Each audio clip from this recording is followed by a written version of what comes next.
Assalamualaikum warahmatullahi wabarakatuh.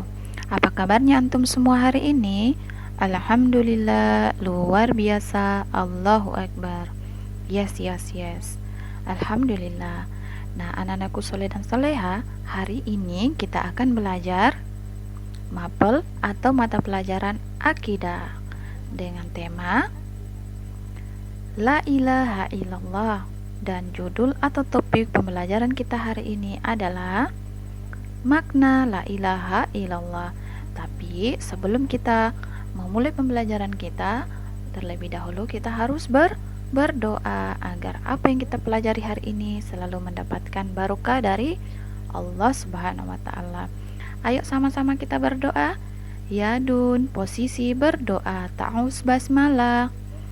A'udzu billahi minasyaitonir rajim. Bismillahirrahmanirrahim. Raditu billahi robba wa bil islami dina wa bi Muhammadin sallallahu alaihi wasallam radiyallahu wa rasulah. Rabbi dzi'ni ilman warzuqni fahman. Amin ya rabbal alamin. Alhamdulillah. Nah, anak-anakku soleh dan soleha, sebelumnya ibu guru ingin bertanya kepada antum, siapa yang menciptakan Abi, Umi, dan antum, juga kakak? Ahsanta, Allah. Nah, terus siapakah yang menciptakan laut, gunung, atau kupu-kupu yang cantik yang ada di taman-taman bunga? Ahsanta, Allah Al-Khalid Al-Mudabbir. Terus kalau yang mengatur terbitnya matahari dan bulan siapa ya? Ahsanta anak soleh soleha. Allah yang menciptakan alam semesta, manusia, dan binatang, semua adalah ciptaan Allah Al-Khalid Al-Mudabbir. Nah, siapa yang tahu Allah jumlahnya berapa? Ayo. Nah, Allah itu jumlahnya ada berapa soleh-soleha? Ya, dalam agama Islam, Allah Al-Khalid Al-Mudabbir itu hanya ada satu atau esa, karena Allah mempunyai sifat wahdaniyah, artinya satu. Itu berarti bahwa Allah Al-Khalid Al-Mudabbir itu nggak bisa dua atau tiga, apalagi banyak. Sebagaimana kita tahu bahwa Allah itu hanya ada satu, karena kalau kita menganggap Allah itu banyak, maka akan menjadikan kita masuk dalam golongan musyrik dan berakhir dalam neraka. Na'udzubillah min dzalik ya. Nah, biar lebih jelas lagi, yuk kita belajar tentang makna la ilaha illallah, atau bisa disebut dengan kalimat tauhid dan kalimat syahadat, yaitu kalimat yang biasa kita dengar saat azan dan tiap kali sholat kita ucapkan dalam tahiyat kita. Biar mudah kita memahami kata-kata itu, kita pisah-pisah lafaznya ya. Ayo kita mulai. Yang pertama adalah la. La artinya tidak ada atau tidak boleh. Kita ulang ya. La artinya tidak ada atau tidak boleh. Yang kedua, ilaha. Ilaha artinya Tuhan yang disembah. Kita ulang sekali lagi ya. Ilaha artinya Tuhan yang disembah. Yang ketiga, illa. Illa artinya kecuali. Illa kecuali. Allah. Allah. Allah. Allah, atau disambung la ilaha illallah, tiada Tuhan yang disembah kecuali Allah. Jadi, menurut para ulama, makna la ilaha illallah secara syar'i adalah la ma'budu bihaqqi illallah. Itu bermakna bahwa tidak ada Tuhan yang benar untuk disembah dan diibadahi kecuali Allah yang satu. Dengan kata lain bahwa hanya Allah Al-Khalid Al-Mudabbir yang mempunyai yang satu-satunya zat yang wajib ditaati dan dipatuhi semua perintah atau aturan dan larangannya, yaitu wahdaniyah, yang bermakna Allah itu satu, tidak mungkin banyak, sehingga tidak boleh mengadakan Tuhan selain Allah. Hal ini sesuai dengan firman Allah dalam surah Al-Hajj ayat 62 yang artinya, demikianlah kebesaran Allah, karena Allah dialah Tuhan yang hak benar, dan apa saja yang mereka seru selain itu, Dia itulah yang batil. Nah, anak-anakku soleh dan soleha, sebagai anak muslim yang taat, maka hanya kepada Allah saja tempat kita beribadah atau tempat kita meminta dan memohon pertolongan, sehingga kita tidak boleh atau tidak akan terjerumus dalam kesalahan ketika beribadah seperti kaum jahiliyah yang menganggap malaikat sebagai Tuhan dan di saat Islam belum diturunkan di muka bumi ini, sebagaimana firman Allah dalam Quran Surah Saba ayat 40-41 yang artinya, dan ingatlah hari yang di waktu itu Allah mengumpulkan mereka semua, dan Allah berfirman, malaikat, apakah mereka ini dahulu menyembah kamu? Malaikat itu menjawab, Maha suci engkaulah yang melindungi kami, bukan mereka. Bahkan mereka telah menyembah jin, dan kebanyakan mereka beriman kepada jin itu. Nah, ada juga yang menyembah matahari dan bulan. Maka Allah mengingatkan kita dengan firman-Nya dalam Quran surah Fussilat ayat 37 yang artinya, sebagian dari tanda-tanda kekuasaan Allah ialah malam siang, matahari dan bulan. Janganlah bersujud kepada matahari dan janganlah pula kepada bulan, tetapi bersujudlah kepada Allah yang menciptakannya. Jika kamu hanya kepadanya saja menyembah. Itu bunyi Quran surah Fussilat ayat 37. Adapun kata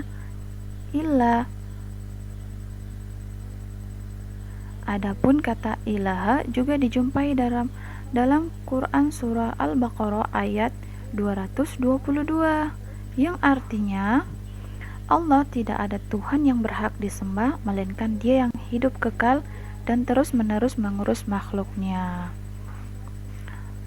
Nah, keutamaan kita memahami kalimat tauhid atau syahadat ini adalah sebagai fondasi atau pengokoh keimanan kita kepada Allah. Juga akan menjadikan kita senantiasa terjaga dan terhindar dari berbuat maksiat atau tidak taat kepada Allah.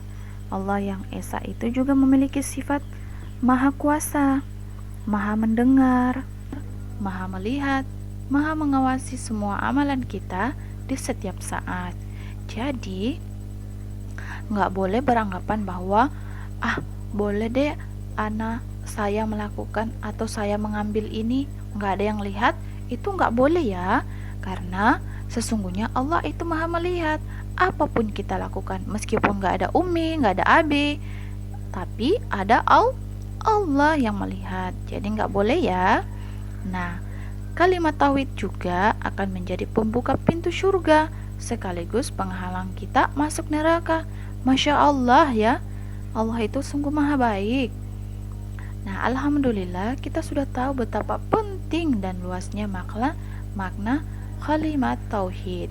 Juga begitu besar pahala yang akan kita dapatkan jika semua amalan kita bisa dilakukan sesuai aturan Allah. Nah, anak soleh dan soleha, karena kita sudah mengerti tentang makna la ilaha illallah, maka kita harus menjaga setiap amalan kita senantiasa ikhlas dan benar-benar hanya mengharap ridho dan ampunan Allah Subhanahu wa taala. Misalkan, jika kita hendak berwudu, maka niatkan ikhlas karena Allah. Urutan wudu harus benar, lalu mengerjakan sholat juga sesuai aturan Allah Subhanahu wa taala, yaitu dimulai dari takbir sambil mengangkat tangan sejajar telinga atau bahu bersedekap di dada, terus baca surah Al-Fatihah dan surah pendek, lalu ruku dengan gerakan dan bacaan yang benar sampai pada gerakan sujud dan tahiyat akhir sesuai urutan yang benar, yaitu sesuai aturan Allah yang esa sebagaimana yang sudah dicontohkan oleh Rasulullah Shallallahu Alaihi Wasallam. Nah, anak-anakku soleh dan soleha, bagaimana jadinya kalau Allah Al-Khalid Al-Mudabbir itu ada 2, 3, atau banyak? Nanti jadinya aturannya banyak ya, dan beda-beda dalam satu kegiatan ibadah, dan akan banyak Tuhan yang harus kita sembah. Nanti kita jadi bingung Tuhan mana yang lebih dahulu disembah. Bahkan bisa-bisa sesama Tuhan akan saling marahan, ya kan? Masya Allah, na'udzubillah min zalik. Nah, coba kita perhatikan.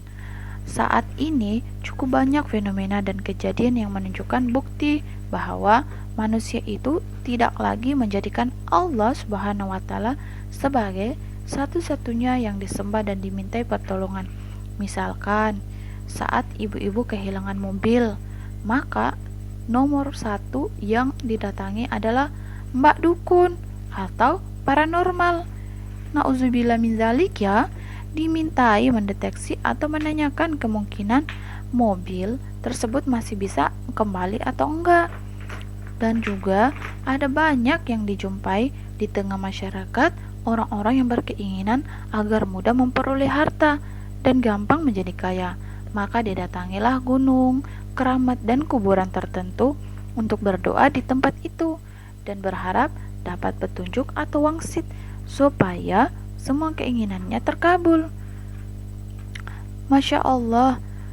Nah, anak-anakku soleh dan soleha, sebagai seorang muslim, jika menyaksikan fakta-fakta tersebut, maka selayaknya yang mesti dilakukan adalah mengingatkan dan mengajak orang yang berbuat hal tersebut untuk segera bertobat, karena jika terus dilakukan akan menjadi pelakunya menjadi syirik.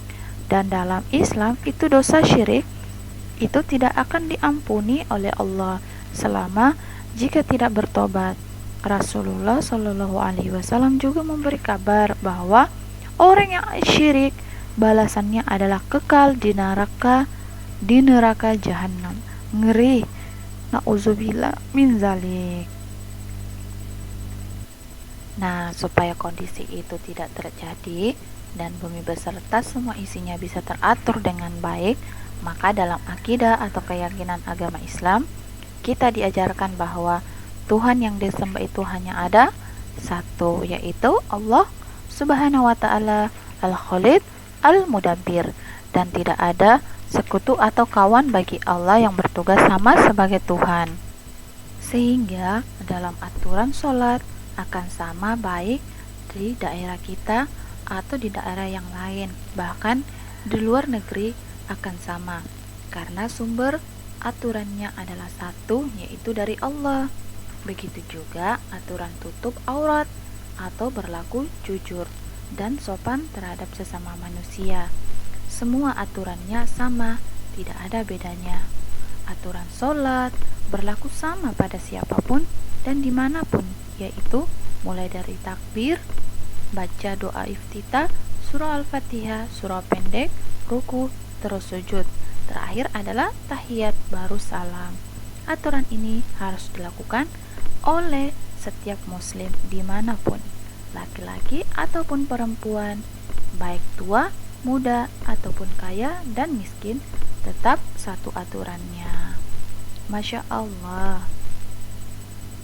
Anak-anakku soleh dan soleha, begitu banyak ayat-ayat Al-Quran yang menjelaskan tentang keesaan Allah dan hanya Allah yang wajib kita ibadahi dengan tulus dan ikhlas. Yang dengan keikhlasan itulah Allah memberikan kita ganjaran dan hadiah pahala juga surganya Allah untuk semua manusia yang taat dan ikhlas beribadah hanya kepadanya. Masya Allah ya soleh dan soleha, sangat benarlah firman-firman Allah tersebut. Maka anak yang soleh hanya akan beribadah, meminta pertolongan, perlindungan dan keselamatan, kesehatan, ilmu dan segala hal yang baik. Tempat memintanya adalah Allah Subhanahu wa taala supaya hidup kita selamat, barokah sampai nanti bisa masuk surga-Nya Allah bersama-sama umi, abi, kakak, adik dan semua keluarga insya Allah. Nah, anak-anakku soleh dan soleha, kita sebagai anak yang muslim yang taat, kita mesti senantiasa melaksanakan ibadah wajib dan sunnah setiap harinya sesuai dengan aturan Allah Subhanahu wa taala, juga selalu menjauhkan diri dari semua larangannya supaya kita bisa menjadi makhluk yang bertakwa dan menjadi penjaga bagi semua aturan Allah agar bisa tegak di muka bumi ini, dan selalu mengajak orang lain juga untuk mengikuti aturan hidup dari Allah. Dan dengan begitu, kehidupan di dunia ini akan lebih aman, barokah, dan bisa selamat hingga ke akhirat atau surganya Allah. Amin ya robbal alamin. Nah, itu tadi pembelajaran kita hari ini anak-anak soleh dan soleha. Semoga apa yang kita pelajari ini selalu mendapat barokah dan dipahami ya. Nah, untuk proyek selanjutnya, antum mewarnai gambar Ka'bah ya, warna yang cantik, lalu diminta tolong ke Umi dan Abi untuk difotokan, lalu dikirim di grup ya. Ibu guru tunggu. Ayo kita akhiri pembelajaran kita dengan doa kafaratul majlis atau doa penutup, doa setelah belajar. Ayo sama-sama berdoa. Yadun, posisi berdoa. Ta'awuz basmalah.